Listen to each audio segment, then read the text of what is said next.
Hello, welcome back to the Your Everyday Strength podcast. My name is Josh Sternberg. And if you're just joining us here for the very first time, welcome. Thank you very much for being here.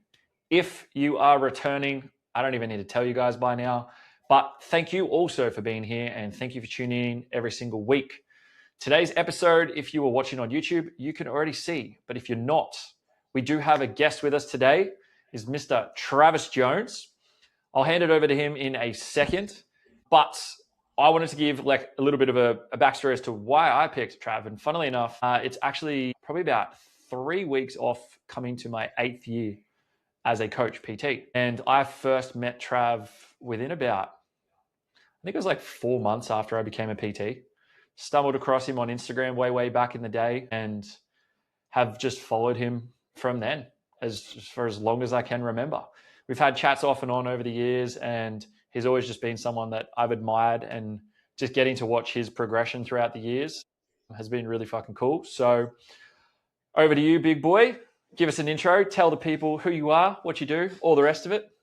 Yeah, man. I think it's been an interesting journey. I think I'm 41 now. I think anyway. I've been in the fitness industry for the last 20 plus years. It wasn't my choice to start with. I was going to become a professional athlete, and then life took a curveball, fell into the fitness industry, and did my thing, right? I think you're going on your own journey to what success is possible. Lost my way a little bit in my 20s, as a lot of men do, without guidance. I lost my dad when I was 17. So there was no real structure or guidance for me. And I was trying to prove myself and look for validation in society. And I got to about 28 years old. I was like, you know what? I got to pull my finger out. And I started some gyms. Those gyms became quite big over time. Got 22 of those. We're doing some business consulting, doing about 15 million a year. Grew that quite large. COVID happened, a couple of incorrect choices, and that collapsed, right? So I'm sitting there, 37, dedicated, or maybe 38, dedicated a good decade of my life to creating something that my identity was wrapped around. But then I had a young family at that point as well. And as a dad, when something like that happens, I think you need to have enough emotional, stability. And you have to have your own self of identity to understand I am not my business. And you also still have responsibilities. So without skipping a beat, I stepped into the next thing, which is online coaching. Fast forward another 4 years, I'm a dad. I coach dads to drop weight and become the best version of themselves. And yeah, man, I think in life, like everything happens for a reason. Okay. Every single thing. I think life happens for you and not to you. So I think I'm a big proponent on that. And if I could wanted to wallow, in the corner, I'd be 17 years old when my dad passed away, or 18 when I got meningococcal. And then I broke my neck and I lost my football contract. Or I'd be, 27 when my first fiance cheated on me and women are bad. Or I'd be 37 and it's like, I built this business and put all my money into it and I lost man, there is so many times in my life where I could have gone, woe is me, and why is life doing this to me? But instead, it's like the world is pushing me in a different direction. And just because you aren't aware of that direction right now doesn't mean it's not the right direction. And I think if you're true to yourself, your character, and know that you're put on this planet for a reason, then you just take every ounce of effort you have with the right attitude and you take the next step forward. And I think that is what I do in life. Yeah, that's fucking, man, thank you. That's the best summary I've had any guest ever give me to start us off. So that is fucking amazing. And there's quite a few touch points within there. The first one I want to sort of hone in on a little bit is I've got a very similar mindset in relation to the whole everything's happening for me, not to me. And everything happens for a reason. And exactly that, you don't know exactly what that reason is in the moment, but you do understand that there's always good things that come from it. You've used quite a few examples through there where there's times where you probably could have just thrown in the towel and been like, oh, fuck it. What's the point? Like, life's going to beat me down. I'm just going to stay down. And instead of doing that, you've actually continued to push forward. Now, I know through recent events and everything like that, I've had another similar sort of situation happen to me recently with that. And massive move from Gold Coast back down to Melbourne and all the rest of it, like just life happening. And although, you can keep that mindset and it's like, cool, what is this trying to teach me? All of that. Like there are fucking days where that shit's hard, where it is fucking hard to be like, yeah, it's going to be great eventually. It's like, it's really easy to say. And it's almost a hindsight thing where you're just like, yeah, like looking back, like you can always push through, but give maybe a little bit of an insight into some of the ways that you have actually managed to either ground yourself or continue to move forward with that mindset, despite the fact, some days you might wake up and be like, fuck, I don't even want to get out of bed today. Yeah, it's an interesting one, man. I think I have a really good wife. So I think that definitely does help. And she is very direct as well, right? I think you have to be capable of feedback, never criticism, always feedback. And she doesn't let me sit with myself and complaints for very long, right? So she's like, if you got something to complain about, if you say it twice, well, you don't get to. You complain once and you do something about it. And so I think like in having a wife that can see the best in me, it reminds me who I am a lot. It's like just remind, like you are Travis Jones, like you are capable of more. So step up. And I think again, in having a wife like that, it makes you want to step up. And having my kids, it makes me want to step up. So I think probably the biggest thing obviously was losing the gyms, right? You put something and your heart and soul into something. You got 100 employees, you got 22 locations, and all of a sudden you can see the light at the end of the tunnel starting to disappear. And you're like, wow, okay, I don't have a plan B. And I'm a big proponent of not having plan Bs, right? Like, I think if you have a plan B, you're never really going in for your plan A. So I didn't have a plan B. I was like, what's going to happen now? But I was always trusting the fact that I've acquired a set of skill sets that gives me a set of confidence behind myself that I can always make tomorrow another dollar. And I think knowing that fact gives you enough confidence to go, it's going to be okay. But it's only going to be okay if you take ownership, right? Like, again, if I sat there in the corner and played the victim card, which I think is the problem, make excuses, blame other people, not and justify why you ended up here, right? Because whether you want to, admit it or not, like I think for us, when we're looking at like masculinity, as we were chatting about before we started the episode, it's like it's ownership. It's ownership of where you are, it's ownership of your choices, all the way up into now, right? Like all the good, all the bad. Like you own your emotions, you own your body, you own your results, you own your standards. Like, for us, like to truly, when I look at masculinity, like it's ownership over every part of your life. And it's dropping every single excuse. It's blaming no one except yourself. And like for yourself with that, your life is your trajectory, right? Like we get to choose everything and where I should be and where I can be. And it all starts with me. And if I can do that, then I go, well, do I want to do it today? No. Do I have to do it today? Maybe. Do I get to do it today? Yes. I think it's moving from a should do or a must do to a get to. I think for me, like having kids and having a wife grounds me to go, you know what?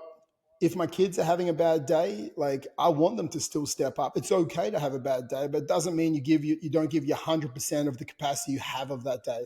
If I only have 80% today, I'll give 100% of that, right? And that's okay.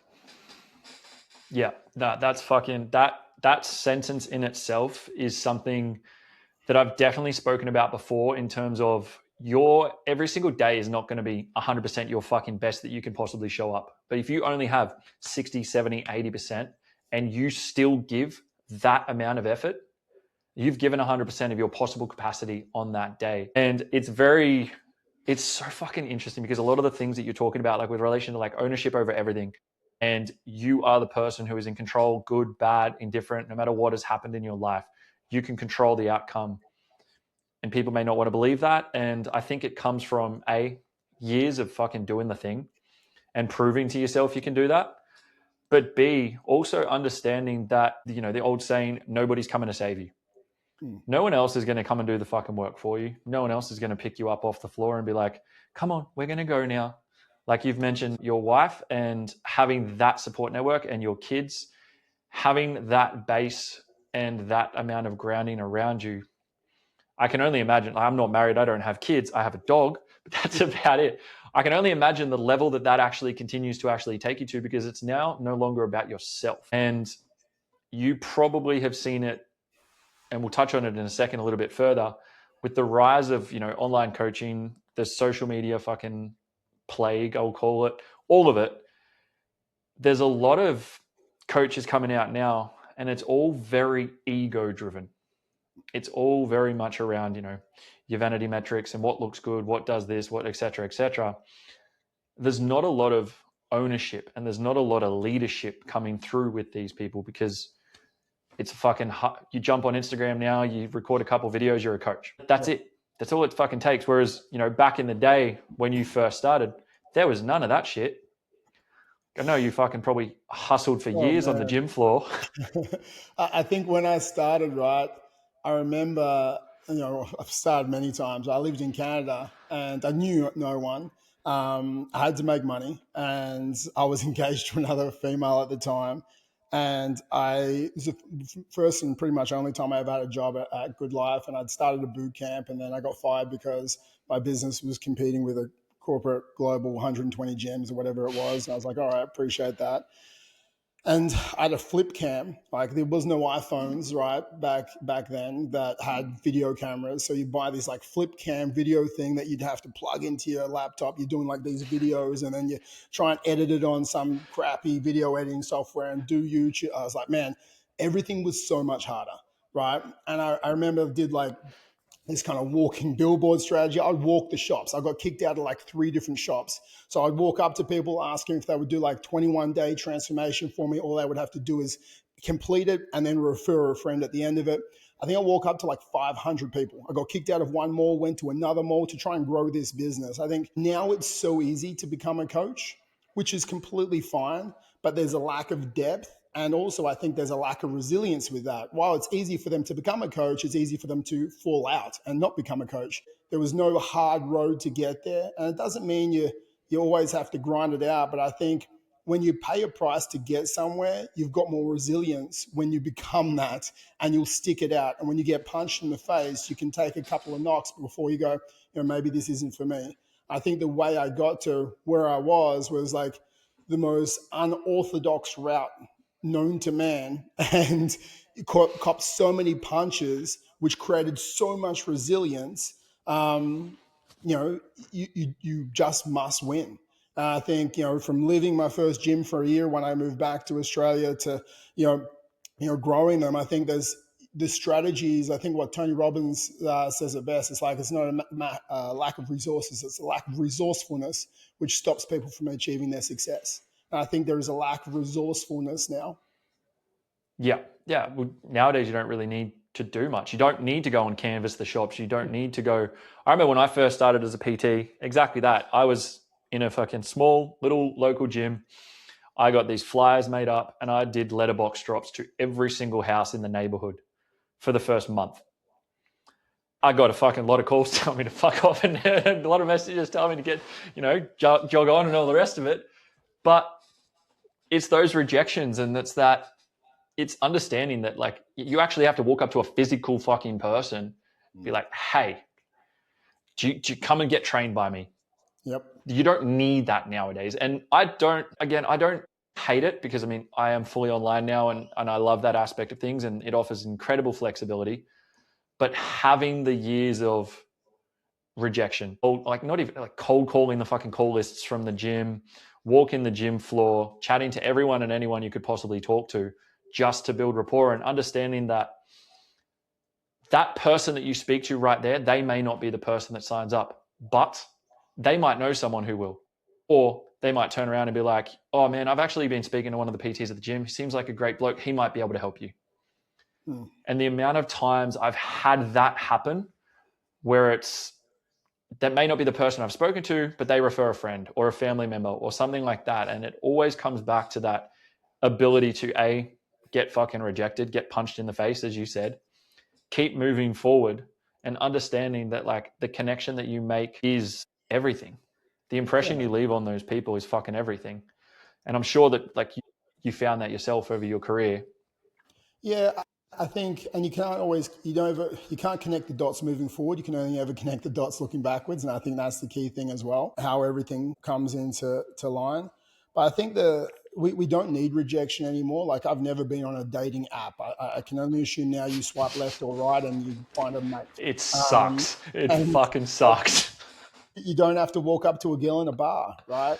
You don't have to chase someone down. Like, I think, again, the greatness comes with the chase, right? I think, when everything is so, just post something online, like when everything is so easy, again, there's less substance to it and there's less, I guess, gravity to make you want to hold on to it, right?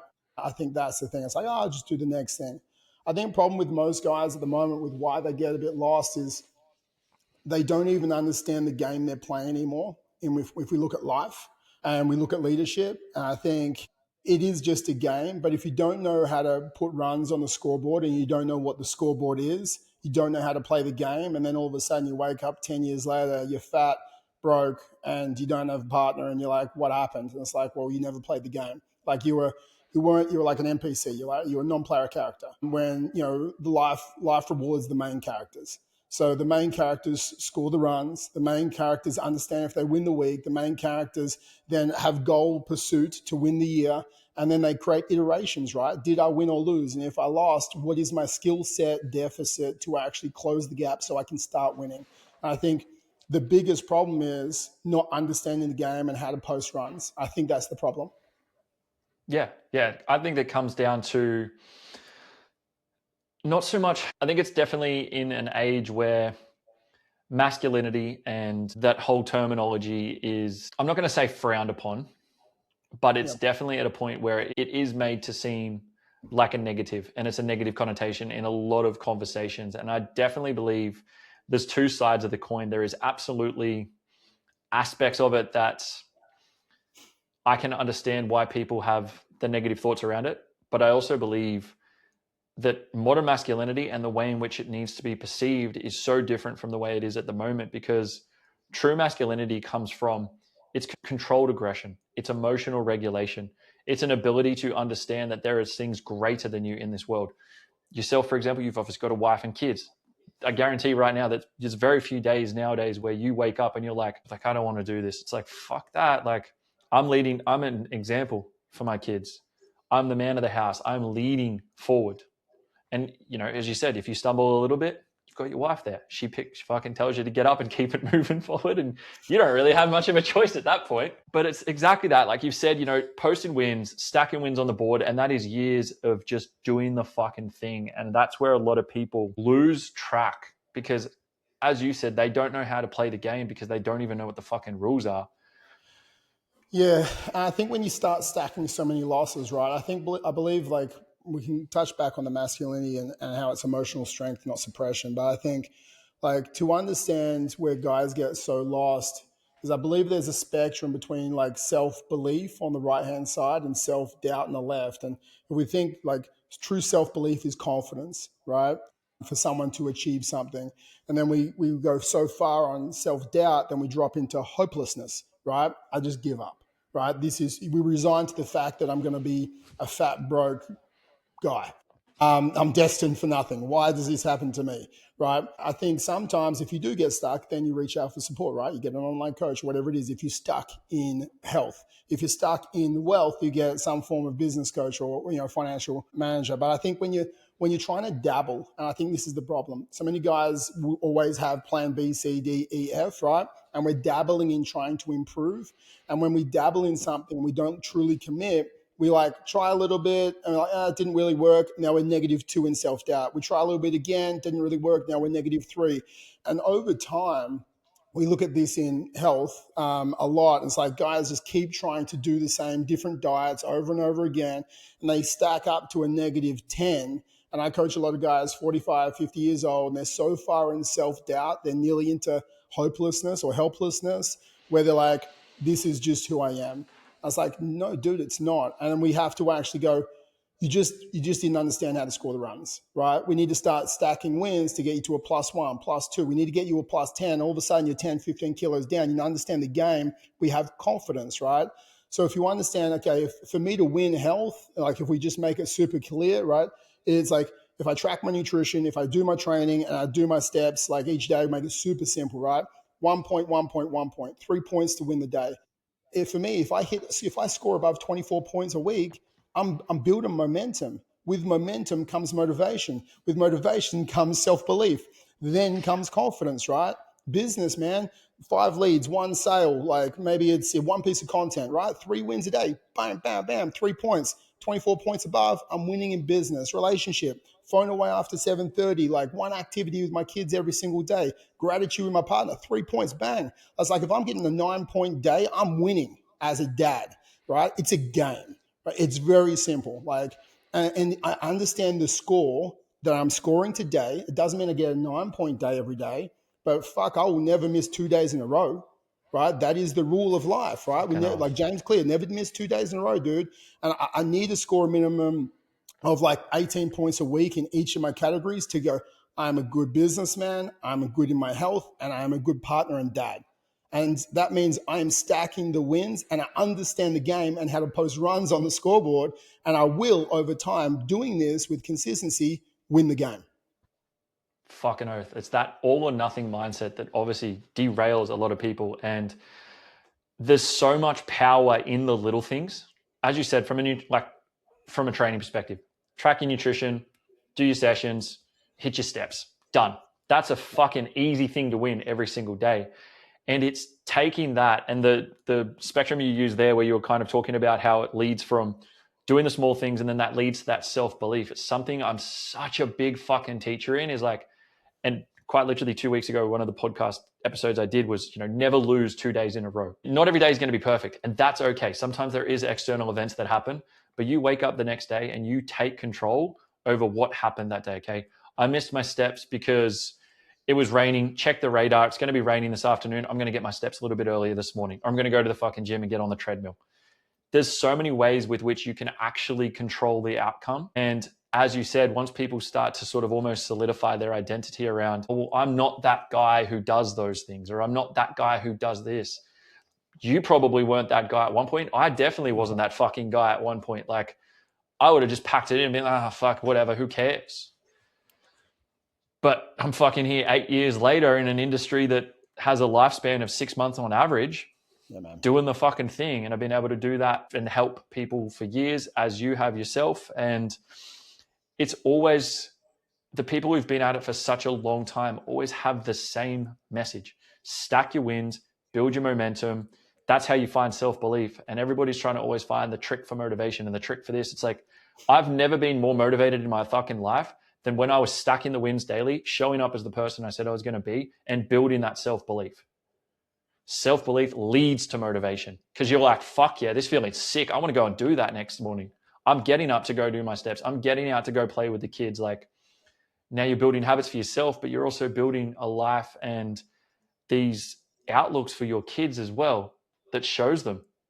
Yeah, man. Dad's cool. He gets to play with me every day. Exactly, right. He has the energy to do it. I think any success in anywhere in life is to be able to do the boring things for an extraordinary prolonged period of time without getting bored. It's just like it's not like you don't get to, playing the pokies like, oh, maybe I'll win today. It's like, no, I'm just literally doing boring stuff every single day. And that's how you stack the wins, right?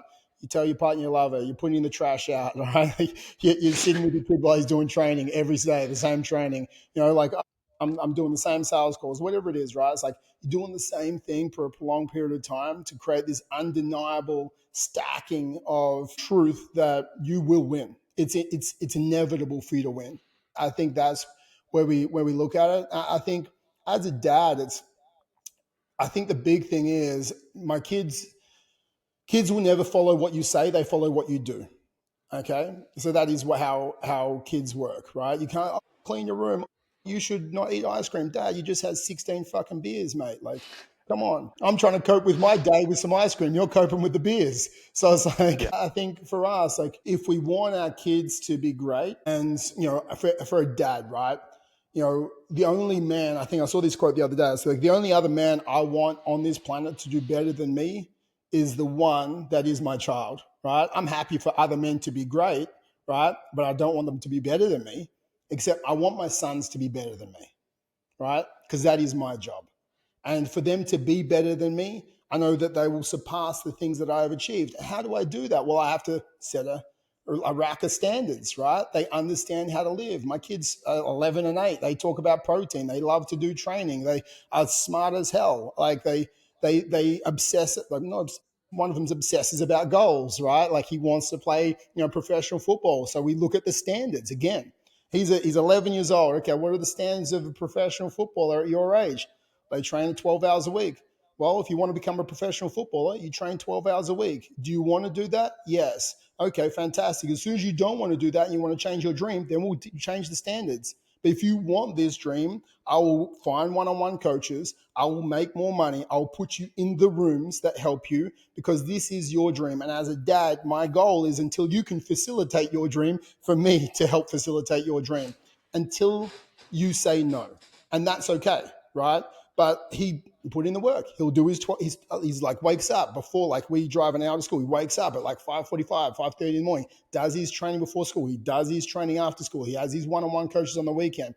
And he can see the skills that he's acquiring and the footballer he is becoming, like, and how radically he's improving, which again, momentum, motivation, it's helping them understand that is life. Skill acquisition and doing the boring shit continuously, looking at the standards you must uphold to achieve greatness. And then I'll hold you to this standard because you are fucking 11. So I will hold you to this standard. And then, because like, for me, if I don't want to do something, man, your dad, do it, right? But if I didn't do it when I didn't want to do it, right? He'll go, why? You don't do it. Why should I do it? And it's like, I'm a hypocrite. So I'll get up and I'll do my running before he does his training. I was like, man, I've already run 6Ks, right? You can do your 30 minutes with me now, right? Like I'll do this. And the saying in our house is dad's just built different, right? But I think the funny thing is, and that's not from an ego point of view, like my Finn said that, and then it's just a running joke. We're built different. I think when you look at that, they're looking at other dads, Yeah. okay?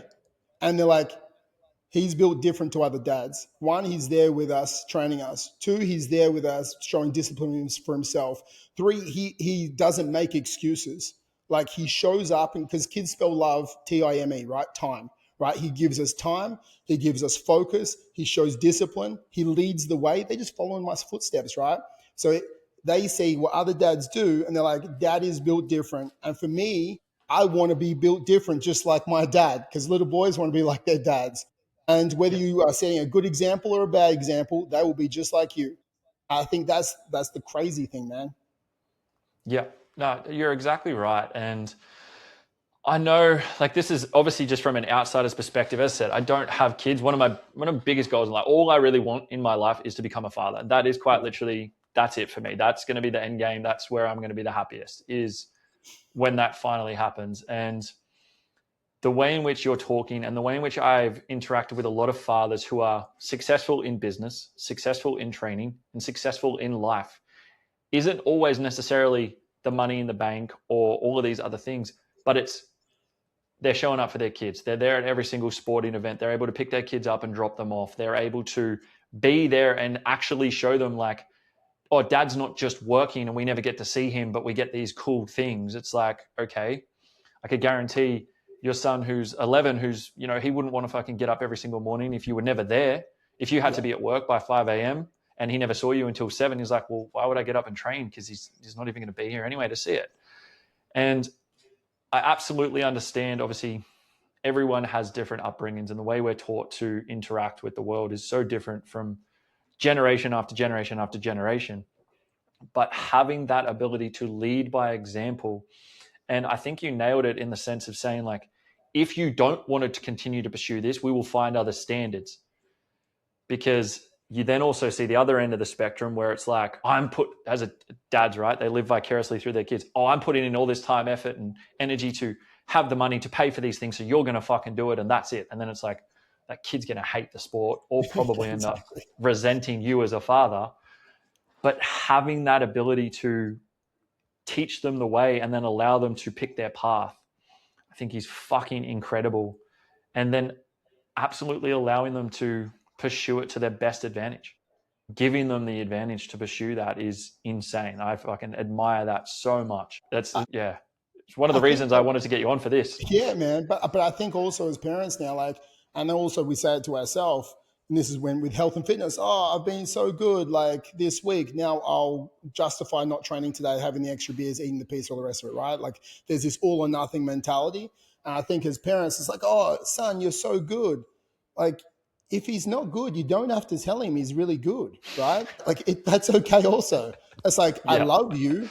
Okay, but you're not the greatest on the team. If you want to be the greatest, and love is unconditional. I think that's the big thing. If you want to, I tell Jax, like, I love you so much. We had a really shitty training session this morning, right? Like, it was really shitty. Like, he couldn't, like, dude, it was bad. So we wake up, I do my run, and then he comes down. We couldn't, like, train in the carport where we normally come train. Like, there was a car there, like, Liv's dad's next to us. There was 2 cars in the way. So I pulled my ute out, put it on the grass, turned my headlights on, and we trained in the headlights on the grass. Man, resourceful, right? We don't, Yeah. oh, there's a car there. We don't not train. It's like we train, right? And so it's just before 6 a.m.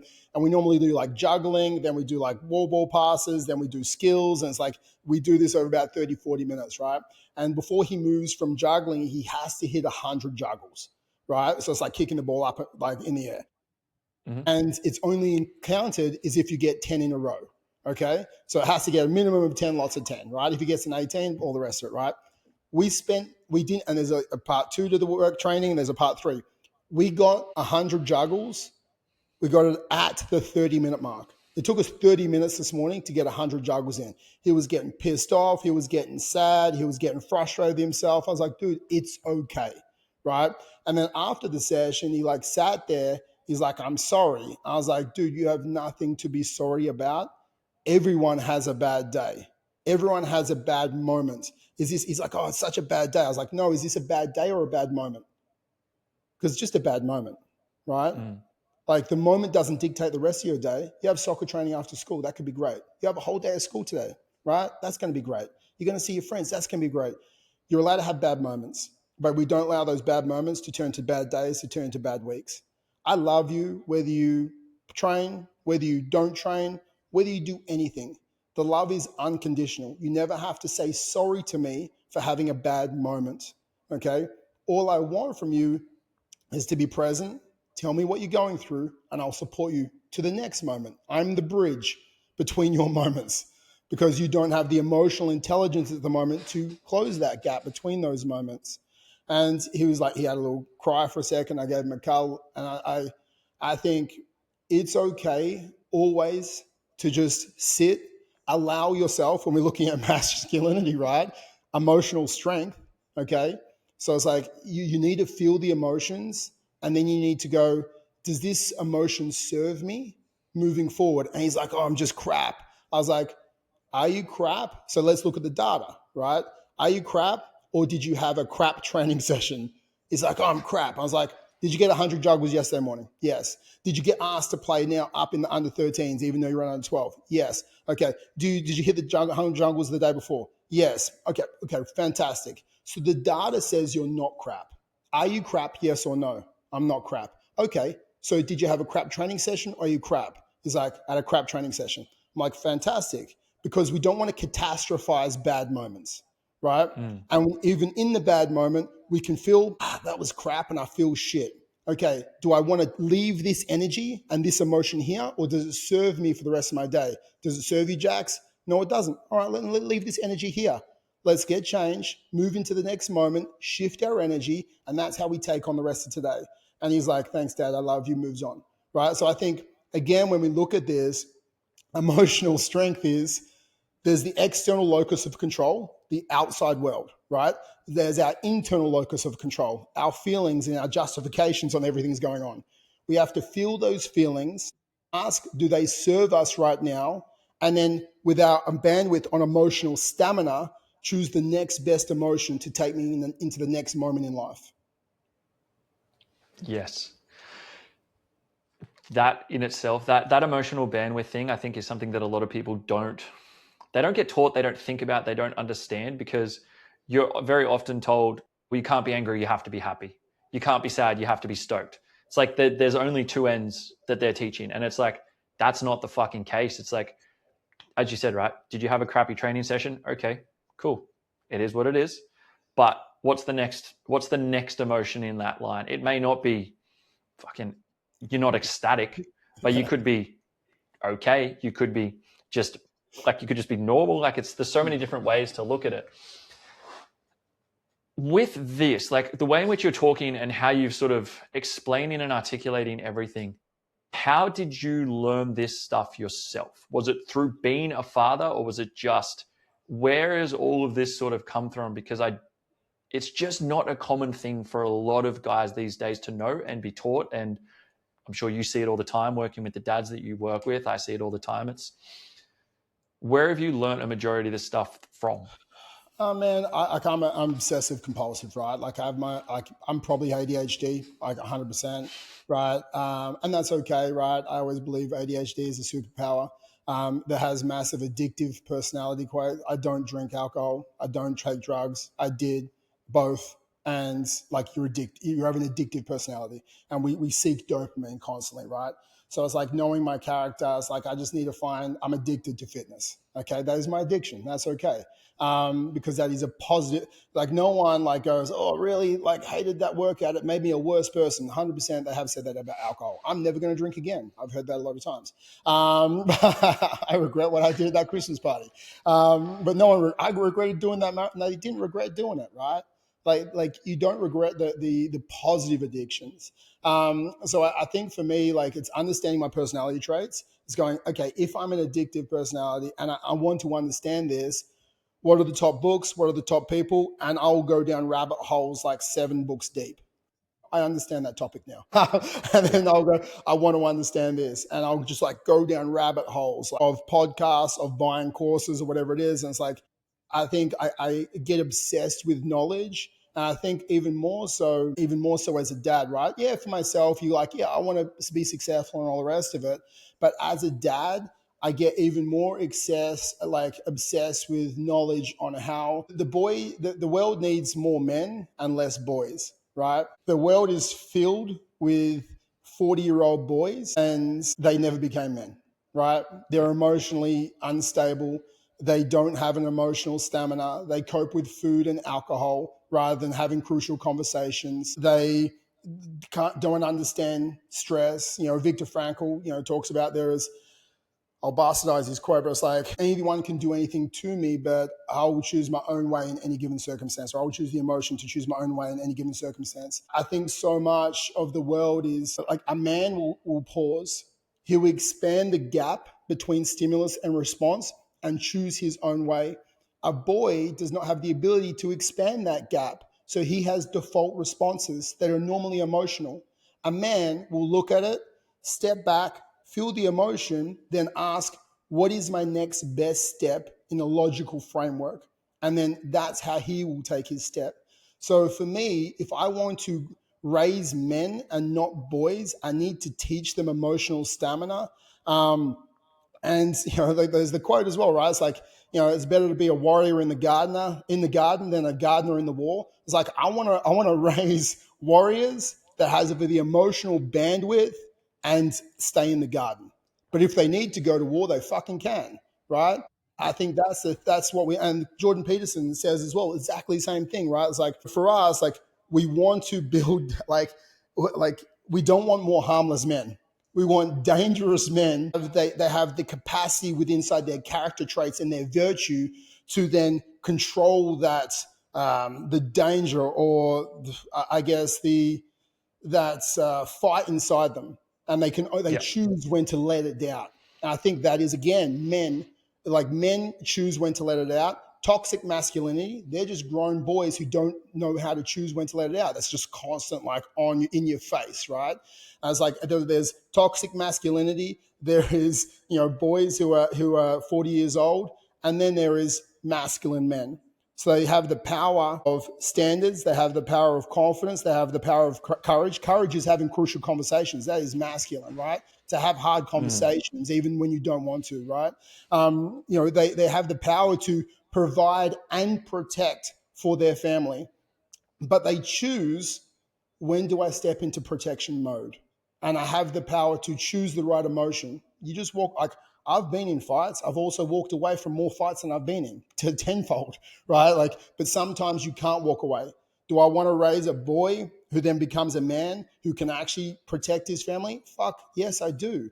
But do I want to raise a boy who stays a boy who looks for fights to validate his strength? No, I do not. That is toxic masculinity, right? So I think all masculinity at the moment, there is this like bandwidth that swings from one to the other, but there's the fucking gray in the middle where there is men with emotional stamina that have high capabilities and choose when to use those capabilities because they have the emotional intelligence to do so.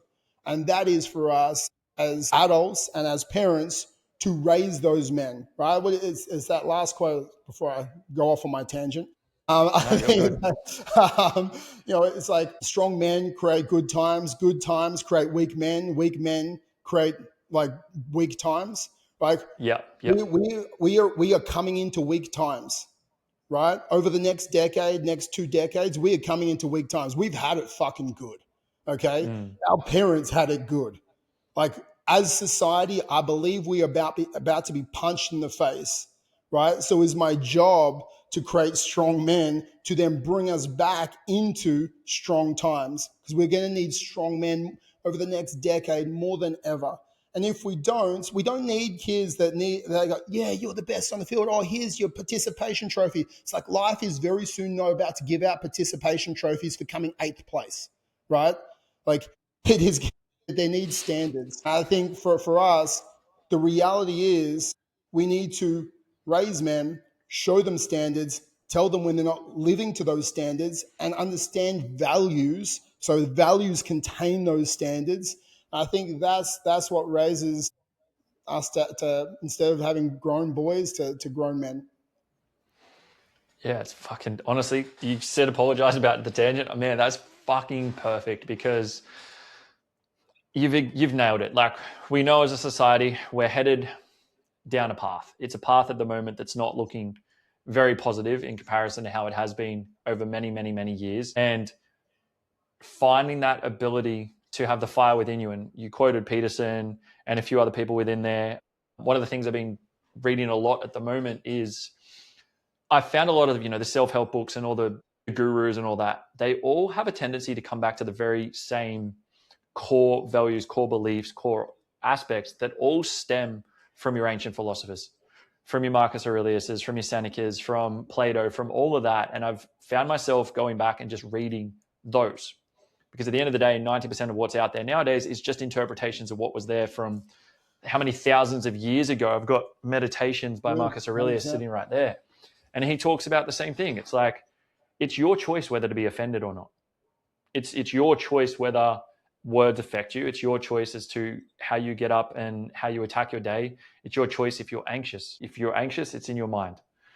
And with the rise, the good and the bad aspects of the rise of the internet and everything it is at the moment is there's a lot of self-diagnosis with a hell of a lot of different things. And more often than not, as you mentioned, with toxic masculinity, that's the masculinity that is portrayed as just masculinity as a blanket. And it's so far from the truth, because one of the key points you made in there about, do you want to have a son who can protect himself and his family if needed? Yes. But do you want a son that is going to just go out there and look for fights just because he fucking thinks it's fun? Fuck no. And that's the biggest difference between that is that controlled aggression. It's that emotional regulation. It's understanding and actually taking a step back from the situation at hand and going, do I fight or do I just walk away here? What's the more controlled aspect? And it's like, oftentimes it's walk away. You win. There's good and bad aspects of fighting, but half the time it's you walk away and it's a better option. And you can Yeah, control that. I think it just comes down to capability, right? If my boys know they're capable, they know they're Mm. capable of walking away. If you don't know Mm-hmm. when you're capable, sometimes you start a fight because you think that's the only way. If you know you're going to win the fight, a lot of the times it's easier to walk away. I think that's Yeah. the truth, right? Because he's like, I'm going to fucking dominate this guy. I don't even need to be a part of this. And I think again that comes with physical stature as well. Like if you are strong, if you do make health a standard, you'll probably be in a less like positive and negative situations. But like a lot of the time, you won't be in these fights because you're like, no, I don't want to fight that guy. So it comes in your favor as well. But I think like when we look at it, masculinity at the end of the day, man, it's direction. Okay, for a lot of guys, I think a lot of men lack direction, and a man without purpose is a man without meaning. Okay, we need to have a hill we can climb. If we're constantly wandering, then we drift, and you live a life by design or by default, right? And if you're living a life by design, then we're in the pursuit of goals. If we're living a life by default, you wake up when you're 50 and you go, what the fuck happened? Right? Mm-hmm. And like you default into, being overweight, you default into being broke, you default into losing your marriage, you default into everything.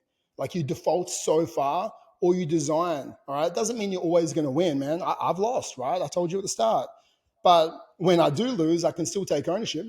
Fuck that part up. It's like, yeah, okay, I could have played that game better, right? But then just because you have knowledge, right? Knowledge and wisdom, too many things, right? Like just because you understand the knowledge, you don't always have to, how to apply it.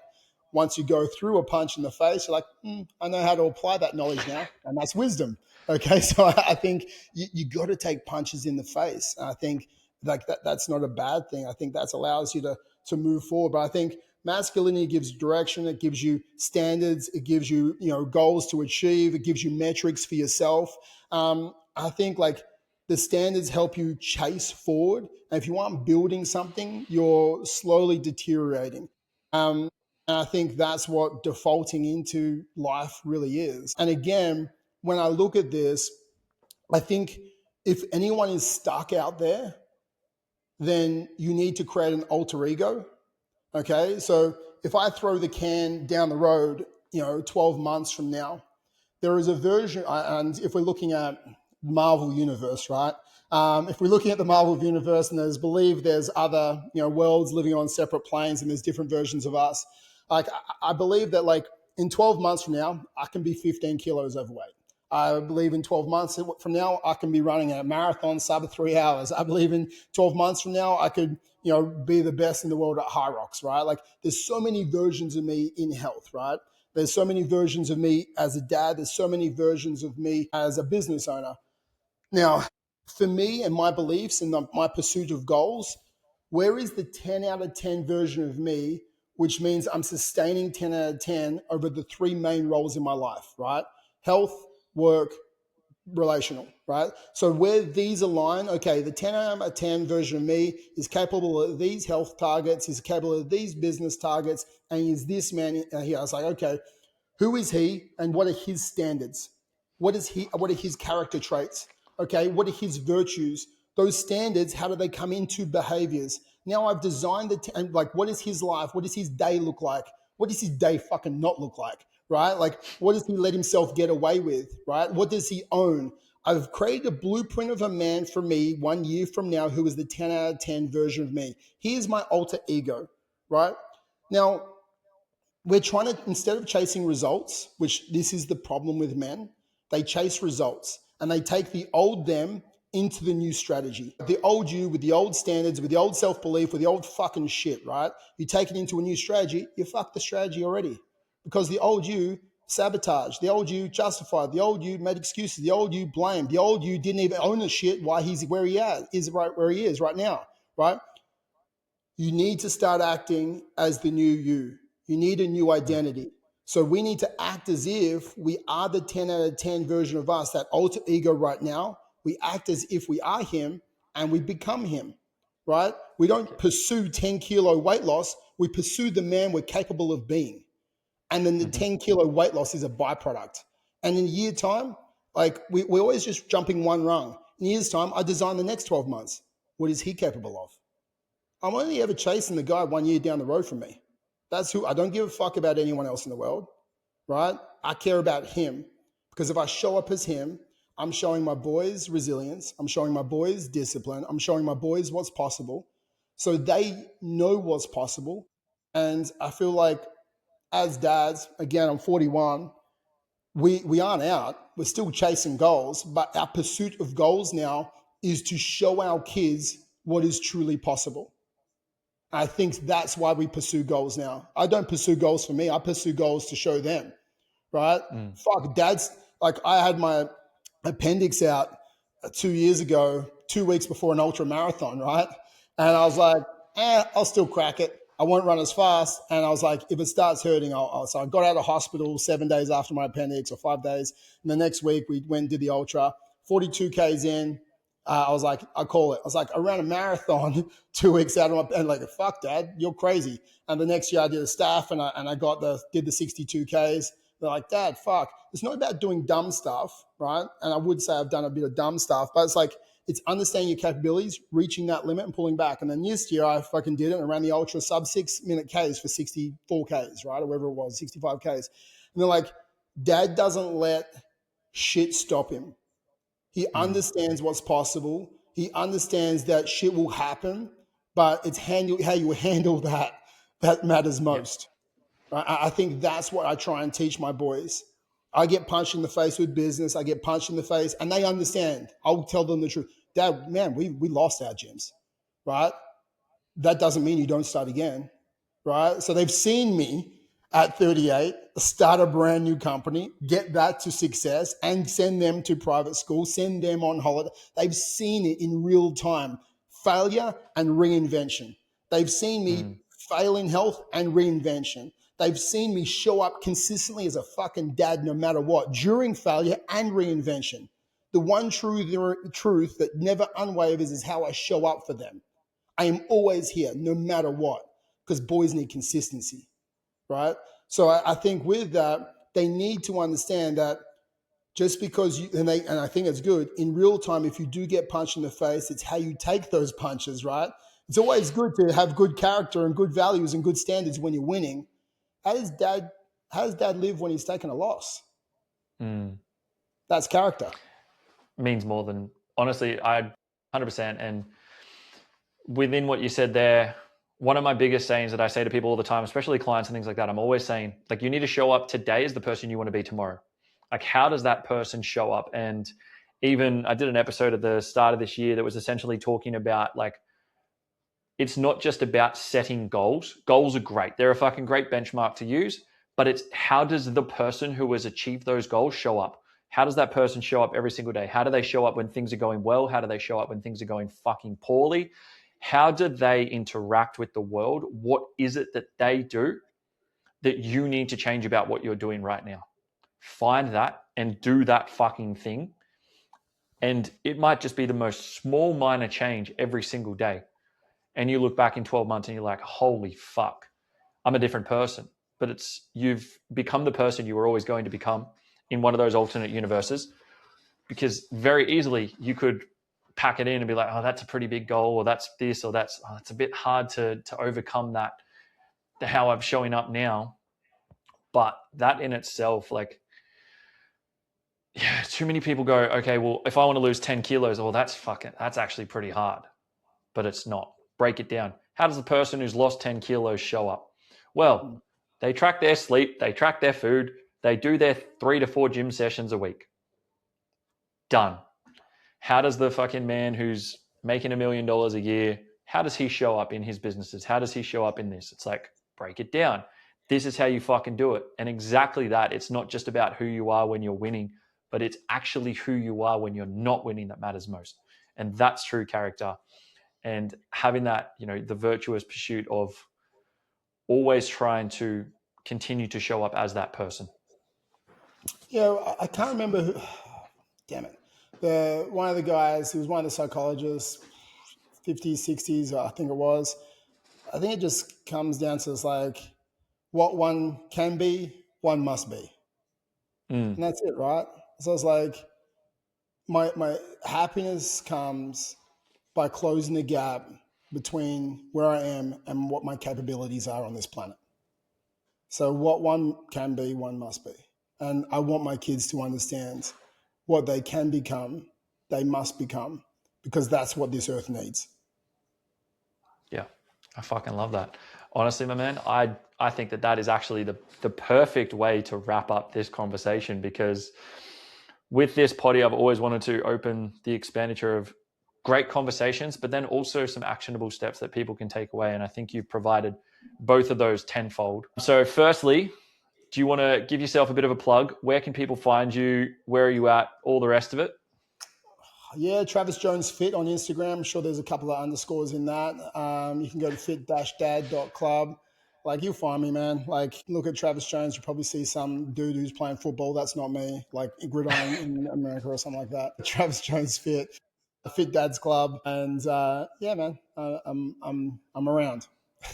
I'll make sure he'll be in the show notes, or tag him on Instagram. You'll be able to find him. It's very easy. And before we completely wrap up, there's 3 questions I ask all guests.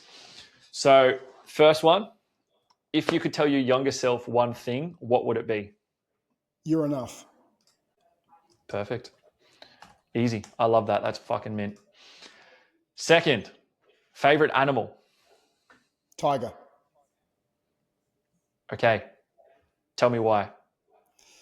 I believe they chase down what they want in life. Normally, like some, antelope running through a field or something like that. Yeah. But I believe a tiger. I believe a tiger. I think they hunt. I believe, like, as men, we are hunters. I believe they provide. I believe they have a level of calmness to them as well.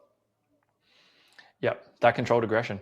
They stalk. I know for a fact they can stalk prey for fucking days at a time before they actually attack. Exactly. So I like that. And finally, last but not least, what does strength mean to you? I think strength, have the ability to do what you want when you want, but also know when to do it, right? So it's like, if I want to run a marathon, I can. If I want to lift 100 kilos, I can. If I want to take down that guy, I can. If I want to step up and lead as a dad, I can. I think strength is the stamina to withhold the load that you were carrying, right? Emotionally and physically. Beautiful. I love it. I love it. My man, thank you fucking so much for this conversation today. Genuinely, it was everything I thought of. I knew it would be fucking good, but it succeeded my expectations. So I know that there's going to be a lot of value for this for anybody who listens, anybody who chimes in. But yeah, thank you very much for being here today. I appreciate your time and appreciate you coming on and having a chat.